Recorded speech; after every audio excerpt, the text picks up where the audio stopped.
Hello दोस्तों, आज मैं आपको जो कहानी सुनाने जा रही हूँ, ये कहानी है जादुई बांस के घर की। तो चलिए दोस्तों, देखते हैं। आनंदपुर गांव में शकुंतला देवी अपने 2 छोटे बच्चों के साथ रहती थी। बारिश के मौसम में एक दिन रात को बाढ़ आ जाती है और पूरा गांव पानी में डूब गया। गांव के लोग वहां से जान बचाकर भागे। शकुंतला देवी भी अपने छोटे बच्चों के साथ पड़ोस के रोशनपुर में पहुंची। शकुंतला को देखकर रोशनपुर का सरपंच आया और बोला, ए बुढ़िया, हमारे गांव में क्यों आई है? सरपंच जी, आप तो जानते ही हैं कि हमारे गांव आनंदपुर में बाढ़ ने अपना कहर दिखाना शुरू कर दिया है। इसलिए मुझे और मेरे 2 बच्चों को अपने गांव के बाहर ही रहने दो। तू जानती नहीं कि तेरे पति से मेरी दुश्मनी थी, तो मैं दुश्मनों को कैसे रख सकता हूँ? और वैसे भी तुम इतने गरीब हो, मैं विश्वास नहीं कर सकता कि तुम कभी चोरी नहीं करोगे। सरपंच जी, हम समय काटने आए हैं, हम भला चोरी क्यों करेंगे? ए बुढ़िया, ज्यादा सयानी मत बनो और अपने बच्चों को लेकर यहाँ से निकल जा। शकुंतला सरपंच के आगे खूब रोई, गिड़गिड़ाई, लेकिन सरपंच तेज तेज हंसता रहा और शकुंतला को गांव से निकाल दिया। माँ, अब हम क्या करेंगे? गांव में पानी है और दूसरे लोग गांव में घुसने नहीं दे रहे। अब हम कहाँ जाएं? जंगल के अलावा भी तो कोई रास्ता नहीं है। माँ, हम इस सड़क पर भी तो रह सकते हैं। नहीं बेटा, यहाँ भी पानी आ जाता है और अगर पानी नहीं भी आया तो सरपंच नहीं रहने देगा। हमें इसकी नजरों से दूर जंगल में ही जाना होगा। ईश्वर ने जो लिखा है नसीब में, वो तो होना ही है। शकुंतला अपने बच्चों को लेकर जंगल में चली जाती है। जंगल में बहुत सारे बांस के पेड़ हैं। वहाँ 2 आम के और बाकी फलों के पेड़ भी हैं। माँ, यहाँ तो गर्मी बिल्कुल नहीं है और बहुत सारे फल भी हैं।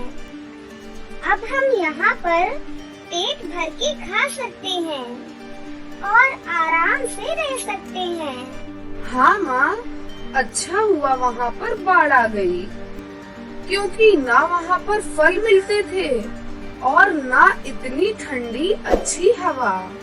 बच्चों, बाढ़ बहुत अच्छे के लिए आई। हमें ऐसा नहीं सोचना चाहिए, क्योंकि बाढ़ के कारण जान और माल दोनों का नुकसान होता है और हम जंगल में रह सकते हैं, लेकिन हमें यहाँ एक झोपड़ी बनानी होगी, नहीं तो जंगली जानवर हमें ही खा जाएंगे। लेकिन माँ, हम झोपड़ी कैसे बनाएंगे?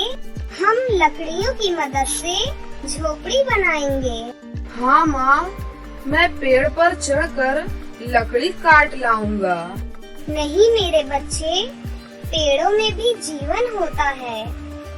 हमें इन्हें काटना नहीं चाहिए। हम इनकी वजह से ही सांस लेते हैं और खाते पीते हैं। फिर हमारी झोपड़ी कैसे बनेगी माँ? वो सामने देखो, वहाँ पर कुछ सूखी लकड़ियाँ पड़ी हैं। हम उनसे अपनी झोपड़ी बनाएंगे। शकुंतला अपने बच्चों के साथ लकड़ी इकट्ठा करना शुरू कर देती है और कुछ घंटों की मेहनत के बाद वो पर्याप्त लकड़ी इकट्ठी कर लेते हैं। आरती नदी की तरफ झोपड़ी के लिए कांस लेने चली जाती है। आरती, अकेले वहाँ मत जाओ, पहले लकड़ी से झोपड़ी बना लेते हैं, बाद में काश ले आएंगे। आरती उसकी कोई बात नहीं सुनती और काश उठाने चली गई। तभी आरती की चीख निकली क्योंकि उसे सांप ने काट लिया। माँ! क्या हुआ आरती? माँ, मुझे सांप ने काट लिया। ये बात सुनकर शकुंतला और सोनू दोनों रोते हुए आरती की तरफ दौड़े। आरती भी बेहोश हो चुकी थी। आरती आरती, बेटा, बेटा, हे भगवान, मैंने क्या बिगाड़ा है तुम्हारा? तुमने पहले पति छीन लिया, फिर घर और अब बेटी भी। भगवान, मेरी बेटी मुझे लौटा दो। तभी उन्हें एक आवाज आती है। शकुंतला, मैं जादुई बांस का घर हूँ। मैंने तुम्हारी बातें सुनी थी कि तुम अपने बच्चों को पेड़ों के बारे में समझा रही थी। ये देखकर मुझे बहुत अच्छा लगा। मैं तुम्हारी बेटी को अब वापस जिंदा कर रहा हूँ और तुम्हें रहने के लिए एक जादुई घर दे रहा हूँ जिसमें तुम्हारा परिवार बिना किसी डर के रह पाएगा और तुम अन्य लोगों का भी भला कर पाओगी। मैं कोई सपना देख रही हूँ। अभी तुम्हारी बेटी ठीक हो जाएगी और एक आलीशान घर भी आ जाएगा जिसमें खाने का पूरा ध्यान रखा जाएगा। बस तुम अपनी आंखें बंद कर लो। शकुंतला और सोनू अपनी आंखें बंद करते हैं और जादुई बांस का घर बनकर तैयार हो गया, जो दिखने में बहुत ही सुंदर था। तभी आरती भी जिंदा हो गई और उसने अपनी माँ को आवाज लगाई। माँ, माँ, हाँ, हाँ, आरती, तू ठीक है? हाँ माँ, मैं तो सोई थी और आपने तब तक इतना अच्छा घर बना दिया। घर तीनों पीछे देखते हैं तो वो भी हैरान रह जाते हैं क्योंकि वहाँ बांस का जादुई घर है। वो तीनों जल्दी से घर के अंदर जाते हैं। अंदर से वो घर नहीं, महल है। आरती और सोनू को वो घर बहुत पसंद आता है। वो वहीं रहने लगे और खूब फल खाते। इसी तरह तीनों रहने लगे। शकुंतला और उसके बच्चों के कुछ दिन आराम से बीत गए। फिर उन्होंने एक दिन देखा कि सरपंच भी बाढ़ से बचकर जंगल में भाग आया है। शकुंतला, मुझे माफ कर दे और मेरे परिवार को अपने घर में रख ले। शकुंतला, मुझे माफ कर दे। शकुंतला, आपने हमें अपने गांव में नहीं आने दिया, हम अपने घर में क्यों आने दें? बेटा, मुझे माफ कर दो। कोई बात नहीं सरपंच जी, आ जाइए घर में। सरपंच ने जैसे ही अपने परिवार के साथ घर में कदम रखने की कोशिश की, जादुई घर ने उसको बाहर फेंक दिया और बहुत तेजी से जंगल में बाढ़ आ गई, जिसमें सरपंच और उसका परिवार भी बह गया। लेकिन जादुई बांस के घर को कुछ नहीं हुआ, वो सही सलामत रहा। कुछ दिन में बाढ़ का कहर शांत हो गया और शकुंतला अपने बच्चों के साथ जंगल में ही रहने लगी। हेलो दोस्तों, आज मैं आपको जो कहानी सुनाने जा रही हूँ, ये कहानी है गरीब बच्चों के सुनहरे अंडे की। तो चलिए दोस्तों, देखते हैं गरीब बच्चों के सुनहरे अंडे की कहानी। वो लखनपुर नाम का एक छोटा सा गांव है। वहाँ पर एक अंडे का व्यापार करने वाला रहता था। उसका नाम सुनील था। वो बहुत बड़ा व्यापारी था। उसके पास बहुत धन था, पर वो बहुत घमंडी था। इस वजह से उसके पास काम करने वाले ज्यादा दिन तक टिकते नहीं थे। कोई ना कोई झगड़ा कर वहाँ से निकल जाया करते थे। यूं ही दिन बीत रहे थे। उससे अकेले ही सारा काम नहीं हो पा रहा था। वो काम करने के लिए किसी को ढूंढ रहा था, पर कोई भी उसकी सख्त जुबान की वजह से उसके पास नहीं आया करता था। एक दिन उसी गांव में निम्मी और पिंटू नाम के 2 बच्चे भीख मांग रहे थे। माई, भगवान के नाम पर कुछ दे दो। माई, भगवान के नाम पर कुछ दे दो। इस तरह भीख मांगते मांगते वो सुनील के दरवाजे पर पहुँचे। बापूजी, दान कीजिए ना, आपके काम में बरकत होगी।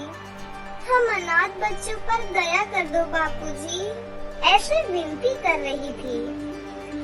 उसकी बातों से चिढ़ चुका सुनील बोला, छी छी, ना जाने कहां से आ जाते हैं मुंह उठाकर। चलो चलो, हाथ पैर तो सलामत है ना तुम्हारे। हमें कोई काम नहीं मिल रहा। अगर आपके यहाँ कोई काम हो तो हमें दे दीजिए। ओहो, तुम जैसे बच्चे क्या काम कर सकते हो? जाओ यहाँ से। उन दोनों बच्चों ने कहा, हर कोई यही कहता है, पर सहायता करने वाला कोई नहीं। यूं दुखी होकर वो दोनों वहाँ से चले जाते हैं। सुनील ने मन ही मन सोचा, लगता है ये बच्चे मेरे काम आ जाएंगे। 3 समय का भोजन दो, इनको तो तनख्वाह देने की भी जरूरत नहीं पड़ेगी। ऐसा सोचकर वो बच्चों को आवाज लगाता है। बच्चे वापस मुड़कर उसके पास आते हैं। ठीक है, मैं तुम्हें काम दूंगा और 3 समय का भोजन, तो तुम दोनों यहाँ काम करोगे। इस बात से बच्चे खुश हो गए और मान गए। सुनील ने बच्चों को खाना परोसा। दोनों बच्चे खाना खाकर मुर्गियों के पास चले गए। सुनील ने बच्चों को मुर्गियों को दिखाया। इस जगह की हर रोज सफाई कर इन मुर्गियों के अंडों को चुन कर रखना होगा। यही तुम्हारा हर रोज का काम है। ध्यान रहे, एक भी अंडा ना टूटे। बच्चों ने हामी भरी और टोकरी में भरकर अंडे ले जाने लगे। यूं ही दिन बीत रहे थे। वो दोनों हर रोज की तरह काम कर रहे थे। एक दिन गलती से पिंटू के हाथ से अंडों का ट्रे नीचे गिर गया। ये देखकर सुनील ने बहुत गुस्सा किया। तूने ये क्या किया? नुकसान करा दिया मेरा। ऐसा कहकर पिंटू को मारने लगा। नहीं, नहीं, मत मारिए इसे, मत मारिए, आइंदा गलती नहीं होगी। ध्यान रखना आगे से। ऐसा कहकर सुनील गुस्से में वहाँ से चला जाता है। निम्मी पिंटू को चुप कराने लगी। यूं ही दिन बीते। बच्चों की हर छोटी गलती के लिए वो उन्हें खाना नहीं देता था। बच्चे भूख से तिलमिलाया करते थे। कुछ दिनों के बीतने के बाद सुनील ने कहा, अब ऐसा नहीं चलेगा। तुम्हें गली गली घूमकर अंडे बेचने होंगे, वरना तुम्हारी जान ले लूंगा। ऐसा कहकर बच्चों को धमकाने लगा। उस पर निम्मी ने कहा, ठीक है अंकल जी, हम अंडे बेचेंगे। ऐसा कहकर गली गली घूमकर वो दोनों अंडे बेचने लगे। अंडे ले लो अंडे, मुर्गी के अंडे, ताजा ताजा अंडे, सेहत के लिए बहुत लाभकारी। अंडे ले लो अंडे। अंडे बेचकर कमाए हुए पैसे वो दोनों सुनील को दे देते थे। ऐसे में कभी अच्छी बिक्री होती तो कभी नहीं हुआ करती थी। इस वजह से सुनील उन्हें बहुत डांटा और मारा करता था। तुम दोनों ठीक से व्यापार करना नहीं जानते, इसलिए कभी कम तो कभी ज्यादा पैसे आते हैं। ऐसा नहीं चलेगा, वरना मैं तुम्हारी पिटाई करूँगा।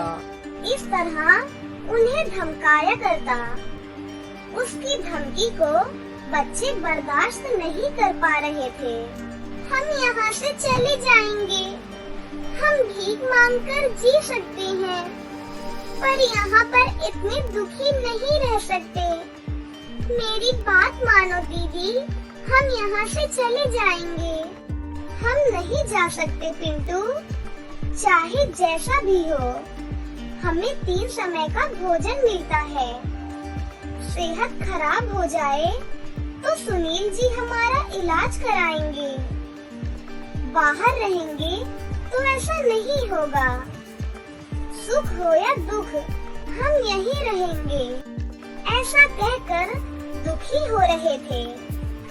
यूं ही दिन बीत रहे थे। हर रोज की तरह अंडे बेचने निकले मिम्मी और पिंटू के अंडे नहीं बिकते। वो दोनों उदास होकर एक पेड़ के नीचे बैठ गए थे। उन दोनों को बहुत तेज भूख लग रही थी।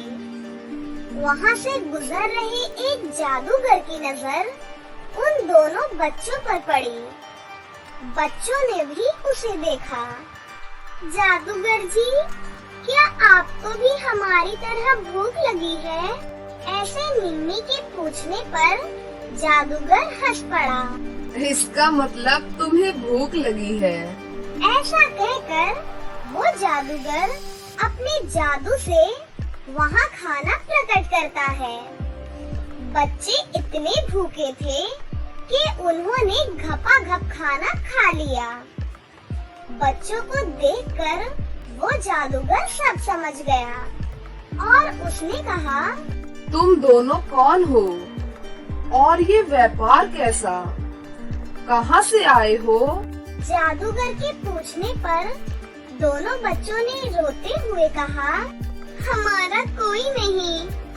भीख मांगते मांगते एक आदमी ने हमें काम दिया, पर वो हमें खाना नहीं देता है, बहुत काम करवाता है। हमें बहुत दुख हो रहा है। ऐसा कहकर मिम्मी ने उस जादूगर को बीती सारी बातें बताई। तब जादूगर ने कहा, मैं जैसा कहता हूँ वैसा करो, तुम्हारी जिंदगी बदलेगी। जाकर उसे कह दो कि तुम दोनों काम नहीं करोगे और मेरे पास लौट आओ। हम काम छोड़ देंगे तो हमें खाना कौन देगा? आप दोगे? ऐसे बच्चों ने पूछा। तुम दोनों को उससे भी बेहतर मिलेगा। जो मैं कहता हूँ वो करो। जादूगर के ऐसा कहने पर दोनों सुनील के पास गए और उससे कहा, हम यहाँ से जा रहे हैं, आपके पास काम नहीं करेंगे। बच्चों ने जब कहा, सुनील को बहुत गुस्सा आया। तुम दोनों जाओगे तो कैसे चलेगा? उसी गुस्से के चलते सुनील ने उन दोनों को बहुत जोर से डांटा। दोनों वापस उस जादूगर के पास आए। वो हमें बंदी बनाने की कोशिश कर रहे थे। हमें बहुत डांटा। हम दोनों किसी तरह छोड़कर आ गए। बहुत अच्छा किया। ऐसा कहकर उस जादूगर ने एक मुर्गी को वहाँ प्रकट किया और कहा कि अपने साथ ले जाएं। उन दोनों ने हाँ कहा। वो दोनों उस मुर्गी की वहीं पर देखभाल करने लगे। अगली सुबह जब उठकर देखा तो मुर्गी बहुत बड़ी हो चुकी थी। और उसने एक सोने का अंडा दिया, जिसे देखकर मिम्मी और पिंटू चौंक गए। तब मिम्मी ने कहा, पिंटू, अब मुझे समझ में आया, उस जादूगर ने हमें सोने का अंडा देने वाली मुर्गी दी है। अब हम बहुत पैसे कमा सकते हैं। ऐसे पिंटू को बताकर मन ही मन उसने उस जादूगर का शुक्रिया अदा किया। उन दोनों ने सोने का अंडा बेचा और बहुत अमीर बन गए। इस तरह वो मुर्गी हर रोज एक सोने का अंडा दिया करती। उस अंडे को बेचकर उन पैसों से वो दोनों अपनी जरूरतों को पूरा करते और गरीब लोगों की मदद किया करते। ये हर दिन चलने लगा। इस तरह उनके दुखों का खात्मा हो गया और वो दोनों हंसी खुशी अपनी जिंदगी जीने लगे। तो दोस्तों, कैसी लगी आपको मेरी ये कहानी? मुझे कमेंट करके जरूर बताएं। और अगर आपको ये कहानी अच्छी लगी हो तो इसे जरूर लाइक करें, साथ ही अपने दोस्तों के साथ भी शेयर करें। और हाँ दोस्तों, अगर आपने अब तक हमारे चैनल को सब्सक्राइब नहीं किया है तो जल्दी से नीचे लाल बटन को दबाकर अभी सब्सक्राइब कर लें। साथ ही बेल आइकन को दबाना ना भूलें। तो मिलती हूँ आपसे किसी नई कहानी के साथ। तब तक अपना ध्यान रखें। बाय बाय दोस्तों।